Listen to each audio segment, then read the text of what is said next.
Tenho alegria de saudar a amada igreja com a paz do Senhor. Estou feliz de estar aqui com os irmãos mais uma vez, para que nesta noite adorarmos ao Senhor na beleza da sua santidade. Jesus fala que os verdadeiros adoradores adorarão o Pai em espírito e em verdade. Estamos aqui neste objetivo de adorar a Deus, culto dos senhores e culto também evangelístico, portas abertas para aquelas pessoas ainda que não fizeram a sua decisão de aceitar a Cristo como seu Salvador. Quero agradecer a Deus e aos irmãos pelo convite, pela confiança, ao nosso irmão Zé Valso. Que Deus continue abençoando a todos, em nome de Jesus. Eu quero ler dois textos da Bíblia. Quero ler no livro de Gálatas, capítulo 4, versículo 4, e logo após no livro de Tito, capítulo 2, versículo 11, versículo 12 e versículo 13. Gálatas 4, 4.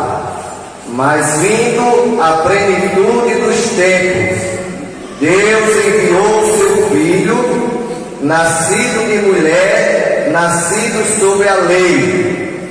Tito capítulo 2, versículo 11, 12 e 13.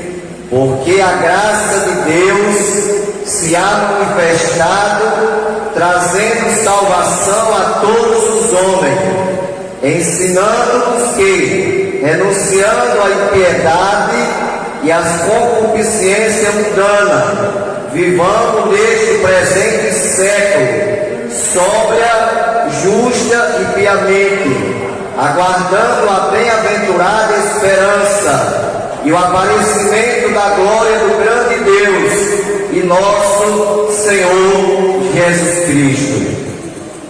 Lido esse texto, nós queremos rogar as orações da igreja em nosso favor, para que Deus nos dê a palavra no abrir e fechar dos nossos lábios.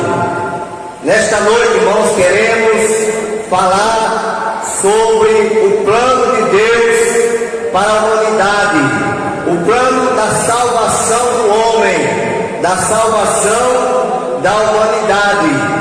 Paulo escrevendo em Gálatas capítulo 4, versículo 4, Paulo diz: mas vindo a plenitude dos tempos, Deus enviou seu Filho, nascido de mulher, nascido sob a lei.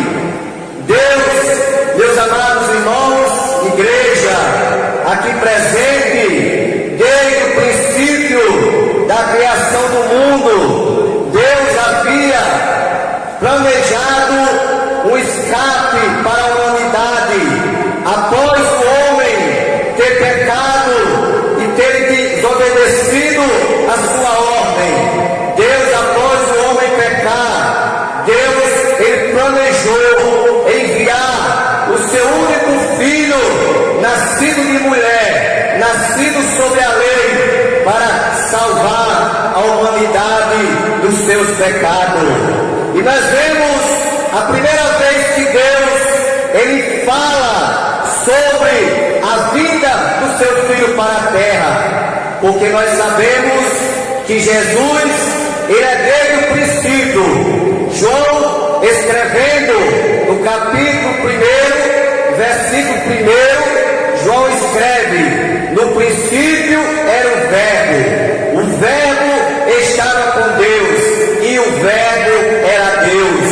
E quando Jesus se revela para João na ilha de Patmos, Jesus diz: eu sou o Alfa, o Ômega, o princípio e o fim.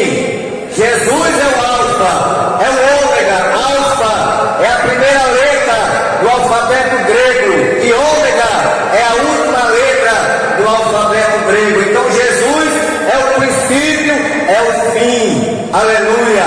Então desde o princípio Jesus existia, até porque quando Deus foi ao homem, Deus o convida: façamos o homem a nossa imagem, conforme a nossa semelhança. Ou seja, imagem por fora, semelhança por dentro.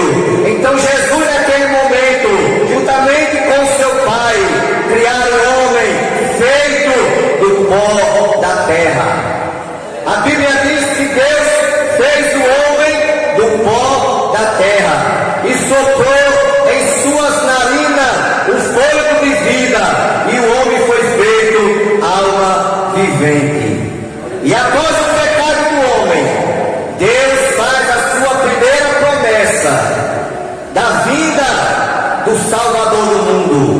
Gênesis capítulo 3, versículo 15. Deus fala: e porém inimizade entre ti e a mulher, entre a tua semente e a sua semente, esta te ferirá a cabeça e tu lhe ferirás o calcanhar. A Bíblia fala, o próprio Deus falando, que nasceria um da semente da mulher, que esmagaria a cabeça da serpente. E esse que havia de nascer da semente da mulher é Jesus, é o nosso Salvador. Aleluia! E Paulo escreve na sua epístola, Romanos capítulo 16, versículo 20. Paulo escreve lá: e o Deus de paz esmagará em breve Satanás debaixo dos vossos pés. Então Satanás será esmagado debaixo dos pés de Jesus. Ele será esmagado, porque está escrito na palavra.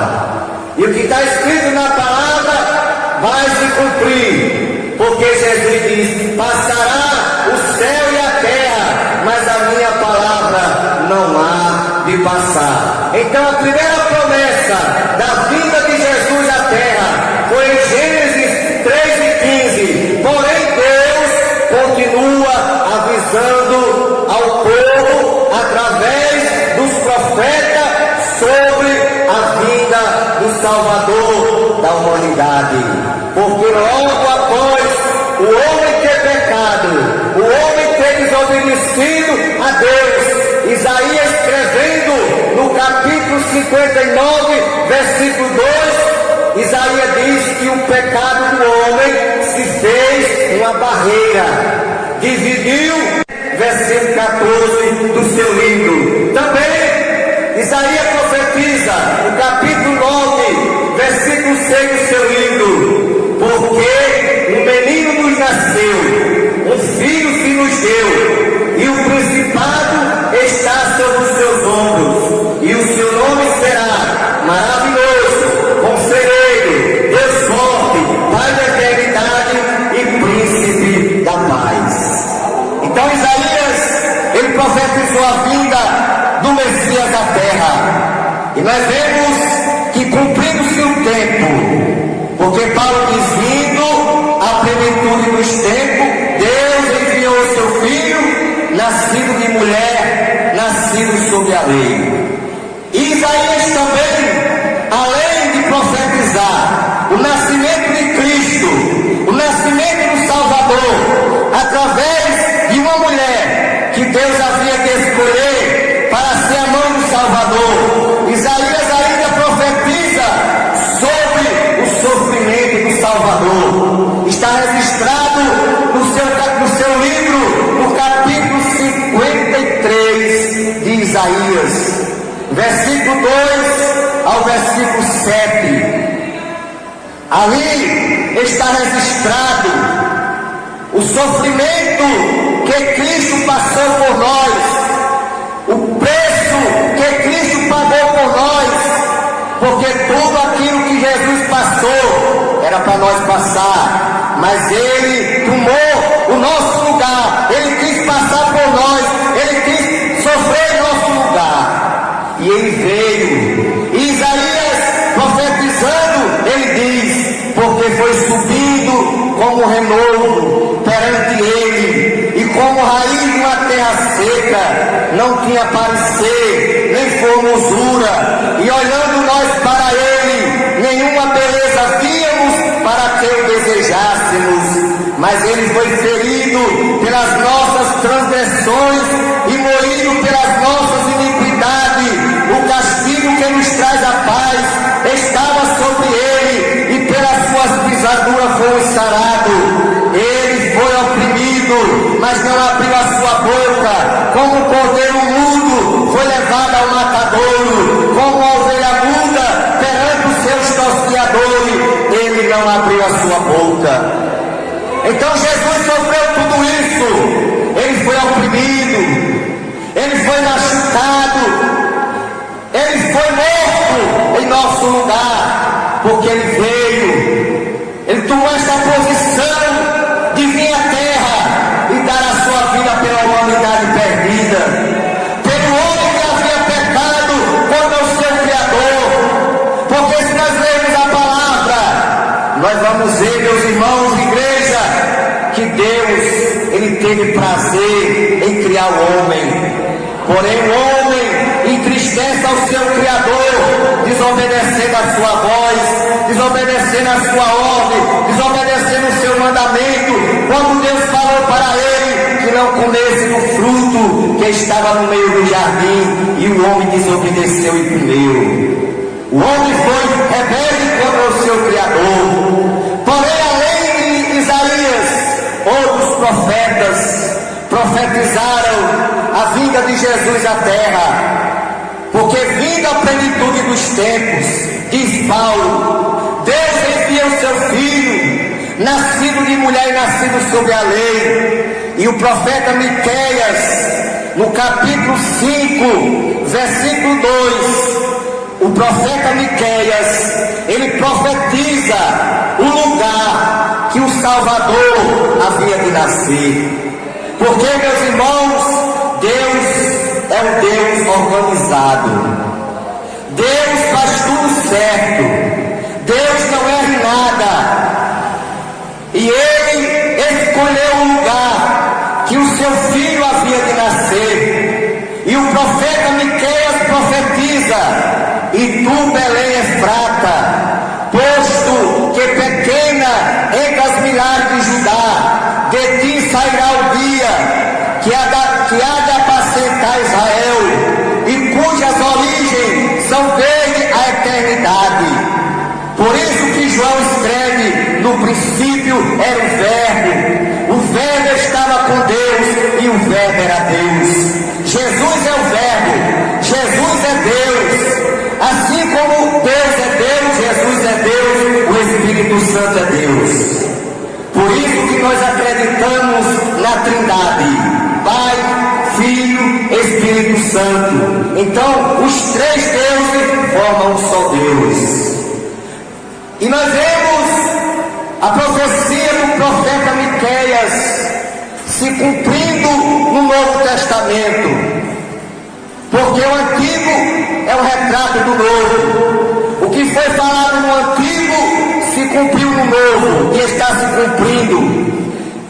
E Mateus escreve no capítulo 2, versículo 5, sobre a profecia de Miqueias, o lugar que o Salvador havia de nascer. E Mateus escreve: e tu, Belém, terra de Judá, de modo nenhum é menor entre as capitais de Judá, porque de ti sairá o dia que há de apacentar o povo de Israel. Mateus capítulo 2, versículo 5. Então a palavra do Senhor, ela se cumpriu na íntegra.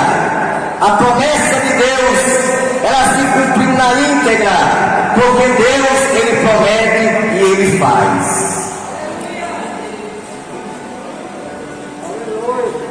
Não importa o tempo que venha demorar. Abraão esperou 25 anos pela promessa, mas com 25 anos após a promessa de Isaac, de um filho, Deus cumpriu com a sua promessa.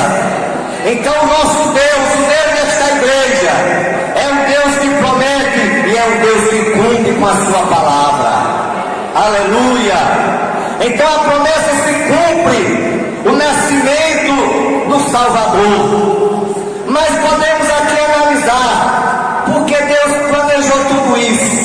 Sabe por quê? Porque Deus queria uma coisa para o homem e o homem escolheu outra. Porque Deus, quando fez o homem, Ele colocou no homem aquilo que se chama livre-arbítrio. Deus colocou o livre-arbítrio no homem. E quando Ele coloca o homem no jardim e diz assim: olhe, você pode comer de todas as frutas, só não pode comer daquela do meio do jardim, porque no dia em que dela comer, certamente morrerás. Mas o homem desobedece. Aí Deus vai ter que mudar o plano para outra maneira. Se não tivesse pecado, irmão, nós vivíamos num mundo de paz. Não haveria violência, não haveria morte, não haveria doença. Era verdadeiramente o céu na terra. Porém o homem desobedeceu, e por causa do pecado do homem, aí veio o prejuízo, veio o preço a ser pago, porque o preço do pecado é alto. Deus fala: a alma que pecar, essa morrerá. Então Deus queria realmente algo maravilhoso para a humanidade, algo maravilhoso para o homem, mas o homem preferiu de outra forma. E a forma que o homem preferiu realmente lhe trouxe muitas dores, muitos prejuízos. E a Bíblia diz também, no outro texto que nós temos lido em Tito, capítulo 2, versículo 11, 12 e 13: porque a graça de Deus se há manifestado, trazendo salvação a todos os homens. Chegou o tempo determinado por Deus, da vinda do Salvador à terra. Deus, a Bíblia fala, Deus olha do céu à terra, não viu um justo sequer. Na época, logo após o pecado, Deus olha, só encontra Noé, a esposa, seus 3 filhos, suas 3 noras, 8 pessoas. Deus manda Noé prega para o povo, Noé, que eu irei destruir o mundo com o dilúvio. E Noé prega, anuncia a palavra de Deus e constrói a arca que Deus havia mandado. Porém, o povo não deu crédito, o povo não deu ouvido à mensagem de Deus através de Noé. Mas Jesus, Ele fala nos evangelhos: assim como foi nos dias de Noé, assim também será na vinda do Filho do Homem. Se cumpre o tempo determinado, Deus olha do céu para a terra, não viu o justo. Todos pecaram, destituídos estão da glória de Deus, conforme escreve Paulo em Romanos 3 e 23. Aí Deus olha e encontra na terra uma jovem crente, uma jovem fiel, uma jovem obediente, chamada Maria. Aí Deus envia o anjo a Maria. Com 6 meses antes, Deus já havia enviado a Isabel, a mãe de João Batista, e havia anunciado a Zacarias que ele seria pai. E havia, humanamente falando, uma impossibilidade grande, porque Zacarias e Isabel já eram avançadas em idade. Isabel já tinha passado o costume das mulheres. Não havia possibilidade aos olhos humanos de Isabel ser mãe, mas Deus, quando fala, Ele cumpre. A palavra diz em Lucas 1:37, porque para Deus nada é impossível. E lá em Lucas 1:26, o mesmo anjo que aparece a Zacarias, aparece a Maria.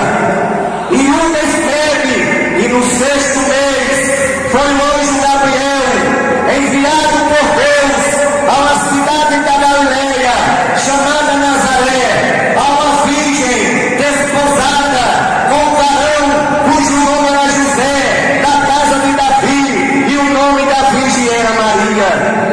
E o anjo anuncia a Maria que ela seria a mãe do Salvador. E Maria, naquele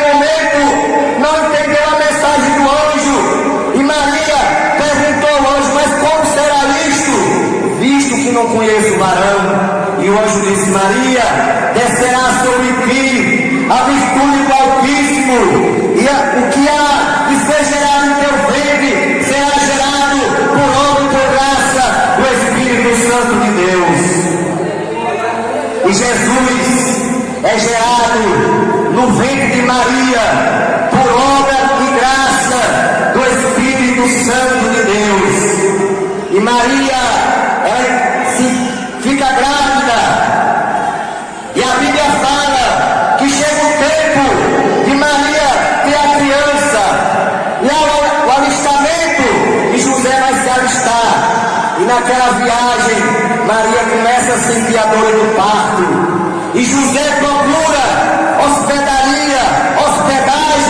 para que Maria tenha a criança, e ninguém deu hospedagem a Maria, e José recolheu Maria para o estábulo, e Jesus nasceu naquele estábulo, colocaram Jesus numa humilde manjedoura, e Jesus estava ali, a promessa de Deus, porque chegou a plenitude dos tempos, Deus enviou o seu filho nascido de mulher, e Jesus nasceu, Jesus cresceu, com 12 anos estava entre os doutores,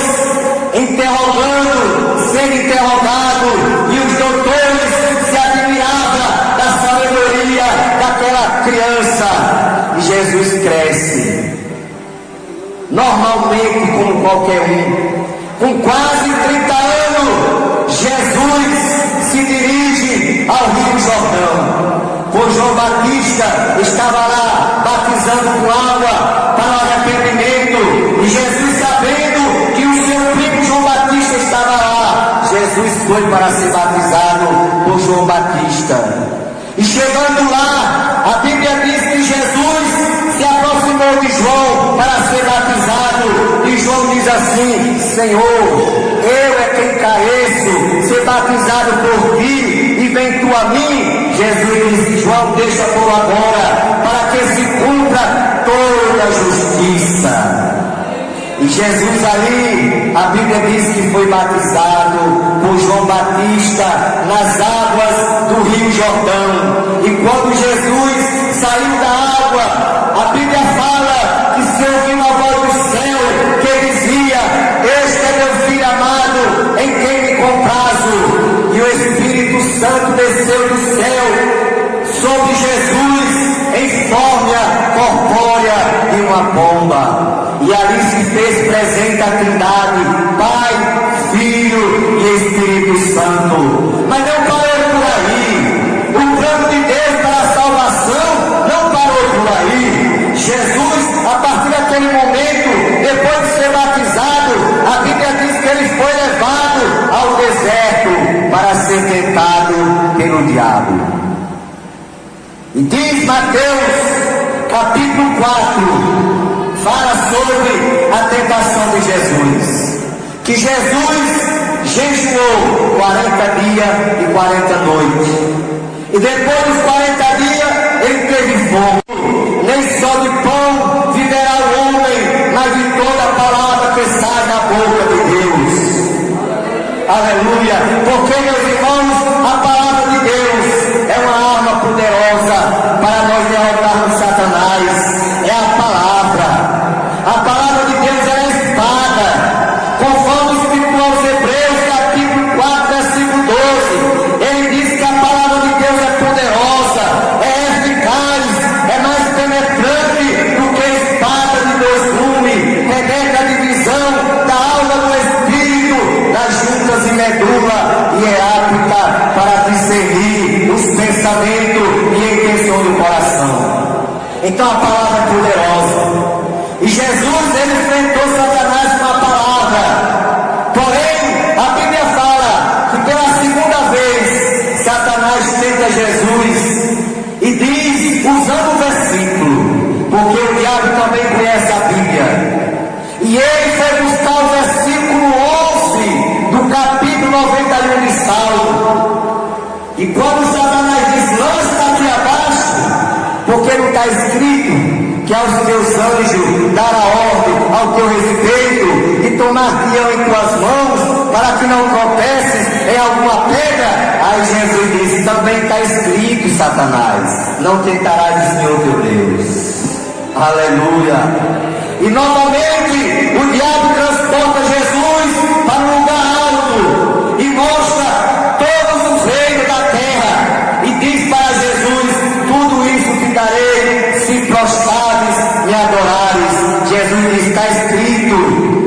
somente ao Senhor teu Deus adorarás e só a Ele servirás.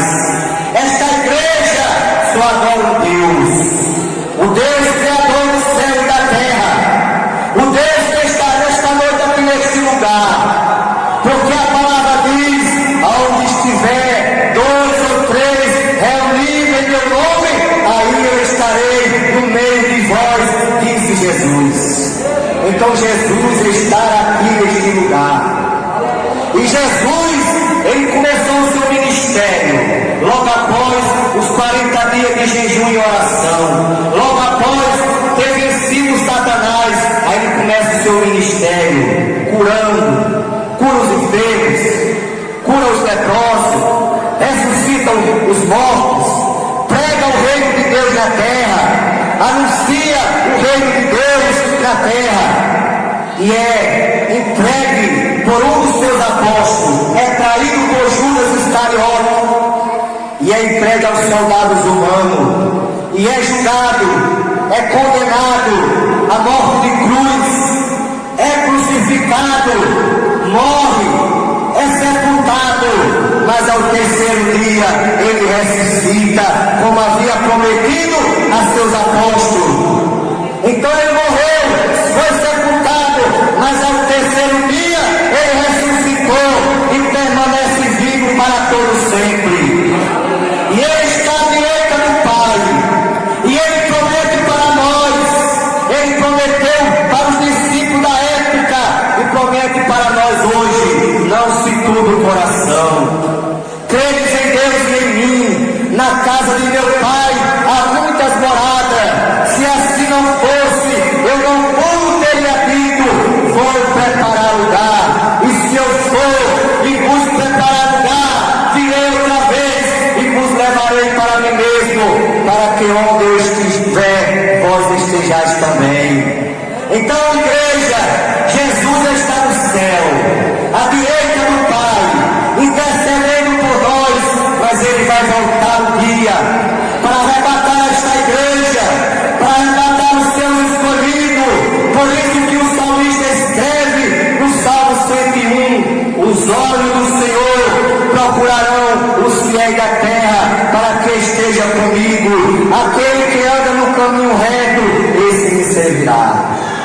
Então estamos esperando Jesus voltar a qualquer hora, a qualquer momento, a qualquer segundo, porque não sabemos o dia e a hora. A própria Bíblia fala nos Evangelhos, Jesus dizendo: nem os anjos sabem, mas unicamente o Pai. Somente Deus sabe o momento exato de enviar Jesus para arrebatar a sua igreja aqui na terra. Por isso que nós, a Igreja Evangélica Assembleia de Deus, tem essa preocupação, esse prazer de pregar o Evangelho, para que aquelas pessoas ainda que não conhecem a Cristo, ouvem falar, mas não conhecem. Ouvir falar é uma coisa, conhecer é outra. E aqueles que ainda não conhecem a Jesus, nós temos a preocupação de anunciar este Evangelho. Este Evangelho que, segundo Paulo, Romanos 1,16, é o poder de Deus e salvação para todo aquele que nele crê. O Evangelho que esta igreja prega é o Evangelho de transformação, é o Evangelho que regenera, é o Evangelho que transforma. E Paulo diz: se alguém está em Cristo, nova criatura é, as coisas velhas já passaram e eis que tudo se fez novo. Então este Evangelho que esta igreja prega, ele traz transformação. O Jesus que nós pregamos, ele perdoa pecado. Não importa o que o homem tenha feito, não importa o que o homem tenha praticado, para Deus não importa. O que importa para Deus é que o homem se arrependa dos seus pecados, creia na sua palavra, aceita o seu Filho como Salvador, porque a Bíblia diz, João 3,16, porque Deus amou o mundo de tal maneira que deu seu Filho unigênito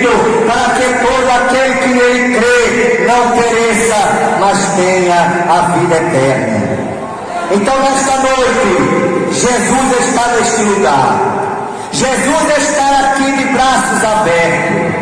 E Ele convida a todos que estão ao alcance desse som. Ele convida: vinde a mim todos, que estáis cansado e oprimido, e eu vos aliviarei. Tomai sobre vós o meu jugo, aprendei de mim, que sou manso e humilde de coração, e encontrarei descanso para as vossas almas, porque o meu jugo é suave e o meu fardo é leve.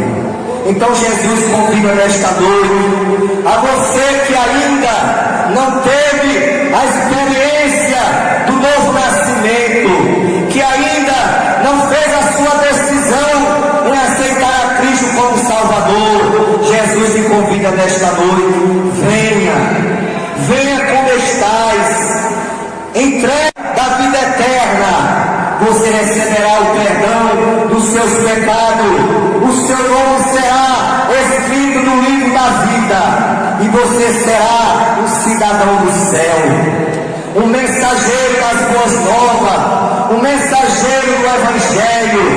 E estamos aqui nesta noite a te convidar, porque Isaías diz: quem deu crédito à nossa pregação e a quem se manifestou o braço do Senhor. Que nesta noite você possa crer nesta palavra, você possa receber esta palavra no seu coração, porque a Bíblia diz: se hoje ouvires a voz do Espírito, não endureçais os vossos corações.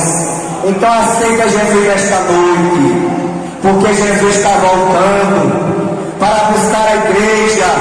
A qualquer hora Ele vai voltar, a trombeta de Deus vai tocar, e a Bíblia diz que Ele vai voltar, e os que estão mortos em Cristo ressuscitarão primeiro, e os que estiverem vivos serão transformados e arrebatados a encontrar o Senhor nos ares, e assim estaremos sempre com o Senhor. E nós não queremos que você fique.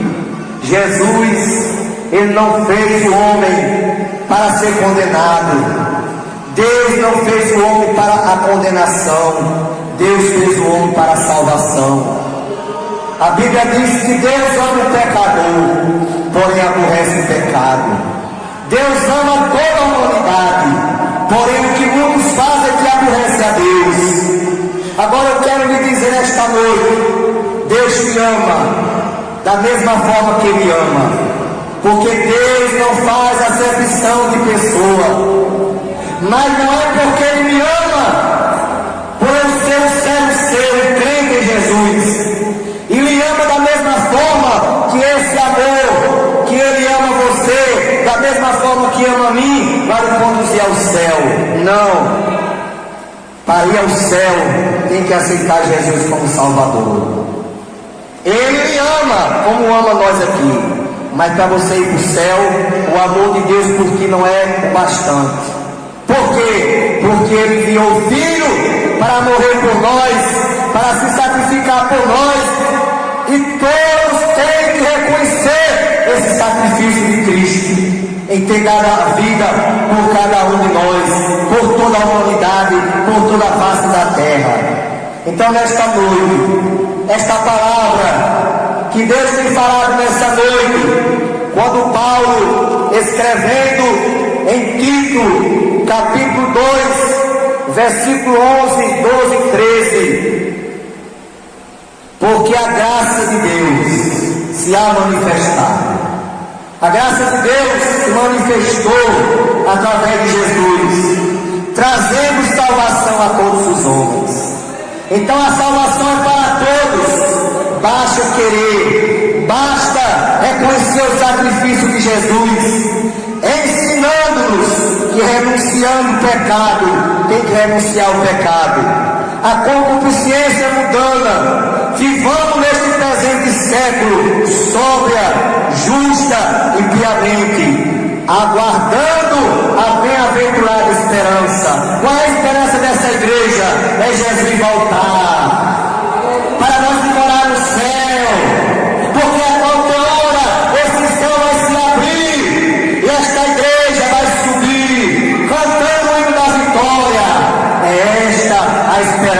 do crente, é essa a esperança daqueles que servem a Deus. O mundo tem um provérbio que diz que a esperança é a última que morre, mas a do crente não morre não. Porque a esperança do crente já ressuscitou e vive para todo sempre. A esperança do crente ela não morre, porque a nossa esperança é Jesus. Jesus é a nossa esperança e Ele está nos céus e a qualquer hora vai voltar. Que Deus te abençoe, que você creia nesta palavra. Aceita Jesus como Salvador, porque eu quero lhe garantir que na terra não tem coisa melhor do que servir a Deus, do que ser crente e esperar Jesus voltar para subir para o céu. Que Deus abençoe a todos, agradeço a oportunidade, agradeço ao convite e agradeço a confiança dos irmãos que depositaram em minha pessoa. Amém.